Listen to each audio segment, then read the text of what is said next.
जय हिंद, नमस्कार। स्वागत है आप सभी का साइको क्लासेस बाय आशीष सर यूट्यूब चैनल पर। कैसे हैं आप सभी। आज की जो हमारी वीडियो है वो हमारी मेजरमेंट ऑफ पर्सनैलिटी है। ये हमारा पार्ट 6 है। अगर आपने पहले के 5 पार्ट नहीं देखे हैं तो चैनल पर जाकर देख लीजिएगा और इस वीडियो के डिस्क्रिप्शन बॉक्स में लिंक भी मिल जाएगा। अगर आज के वीडियो में हम पढ़ें तो आज हम पढ़ेंगे प्रोजेक्शंस ऑफ मेथड। लास्ट की वीडियो में हमने नॉन प्रोजेक्शंस ऑफ मेथड अपने कंप्लीट कर लिए थे, जिसमें हमने कंप्लीट पढ़ा था कि सब्जेक्टिव मेथड्स कौन से होते हैं और ऑब्जेक्टिव टूल्स कौन से होते हैं। अगर आज की वीडियो की हम बात करें तो आज की वीडियो में हम अपना पढ़ेंगे प्रोजेक्शन मेथड्स के बारे में। अगर प्रोजेक्शन मेथड्स की हम बात करें तो प्रोजेक्शन मेथड में सबसे फर्स्ट जो आता है वो आता है हमारा रोशरा शाही धब्बा परीक्षण, यानी कि रोशराश इंक बोल्ट टेस्ट। अगर इस परीक्षण की बात करें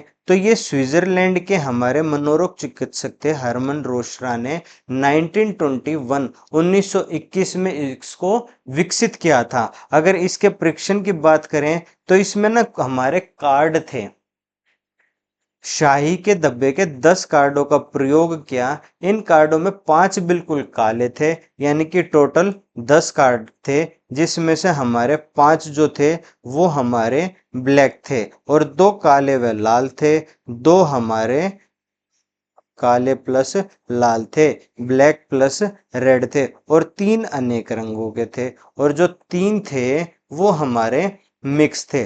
टोटल हमारे 10 कार्ड इसमें थे। ये 10 कार्ड एक निश्चित क्रम में एक एक करके विषयों के हाथ में दिए जाते थे और कुछ पूछा जाता था कि कार्ड को देखकर क्या याद आ रहा है या कार्ड को देखकर आपको कैसा महसूस हुआ, तो उसके बारे में पूछा जाता था और उसी के बिहाफ पर हमारे क्वेश्चन आंसर करके हमारी पर्सनैलिटी का टेस्ट करते थे। उसके बाद अगर मैं बात करूं, हमारा सेकंड है विषय आत्मबोध परीक्षण।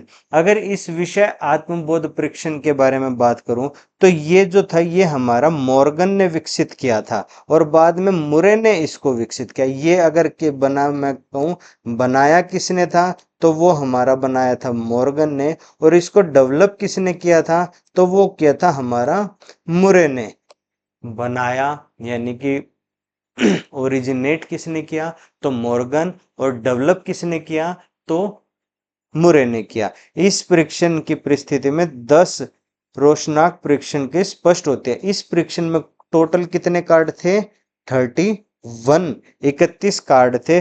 30 कार्ड पर कुछ ना कुछ हमारे कुछ ना कुछ फिगर बनी हुई थी या कुछ ना कुछ उस पर पेंटिंग हमारे कर रखी थी, और एक जो कार्ड था वो बिल्कुल ब्लैंक था, यानी कि खाली था, उस पे कुछ नहीं था, वो बिल्कुल ब्लैंक था।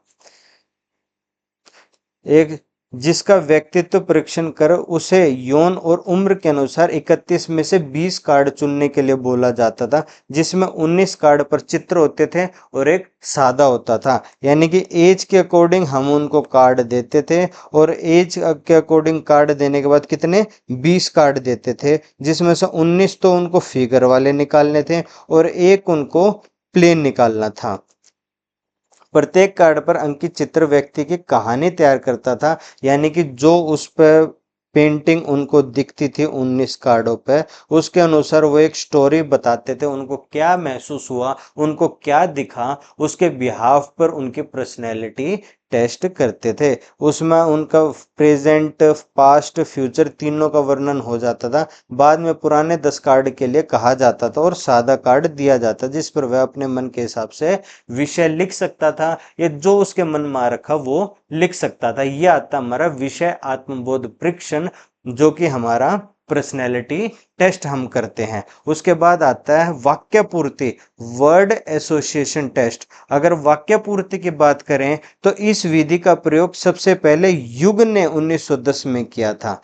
सबसे पहले किसने किया था? सबसे पहले युग ने 1910 में इसका परीक्षण किया था। मनोविश्लेषण सिद्धांत में क्या इस विधि में पहले व्यक्ति को उद्दीपक शब्द सुनाया जाता था। उद्दीपक हमने लर्निंग में पढ़ा था।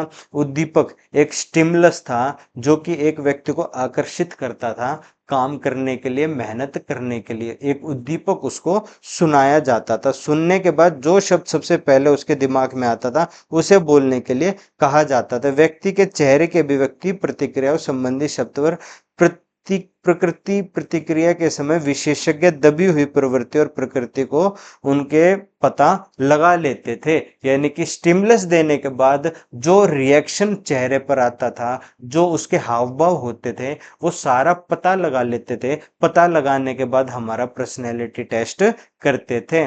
उसके बाद अगर मैं अपने फोर्थ की बात करूं तो फोर्थ है हमारा बाल प्रसंगात्मक परीक्षण, यानी कि CAT।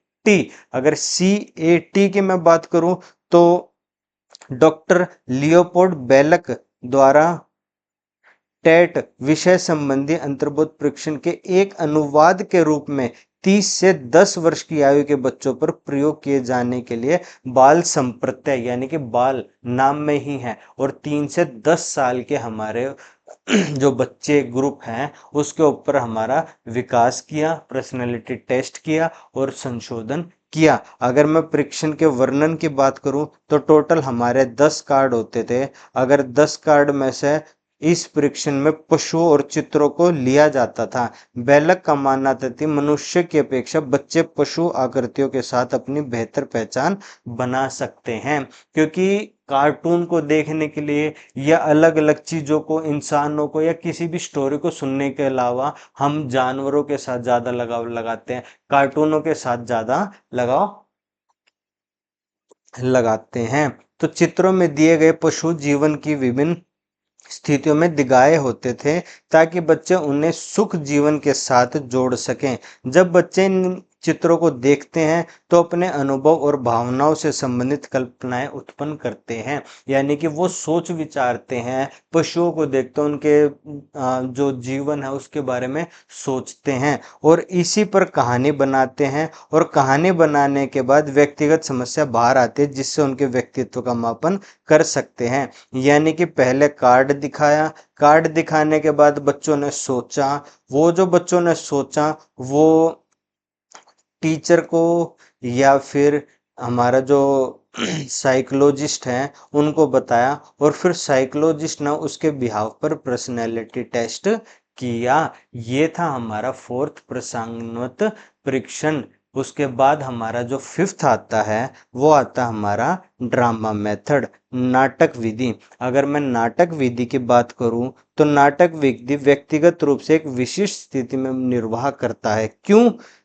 उस व्यक्ति के व्यवहार का अवलोकन एक प्रशिक्षित व्यक्ति द्वारा किया जाता है। यह विधि व्यक्ति की आंतरिक धारणाओं पर आधारित है। एक नाटक तैयार करते थे, उस नाटक में बच्चे रोल करते हैं और रोल करने के बाद बच्चे कैसा रोल करते हैं, उसकी जो हमारी पर्सनैलिटी है उसका फिर टेस्ट किया जाता है कि बच्चे का हाव भाव कैसा है, बच्चा बिहेव कैसा कर रहा है और बच्चे का जो शब्द बोल रहा है, बच्चा गुस्सा है या बच्चा शांत है, या शब्द उसके शुद्ध आचरण वाले हैं या उसके जो शब्द हैं उसमें कुछ गलतियां हैं। ये सारा का सारा हमारा ड्रामा मेथड में आता है और फिर उसके बिहाफ पर हमारे जो टीचर, हमारे साइकोलॉजिस्ट होते हैं वो पर्सनैलिटी टेस्ट करते हैं। हमारा जो पर्सनैलिटी का टॉपिक है वो हमारा कंप्लीट हो जाता है।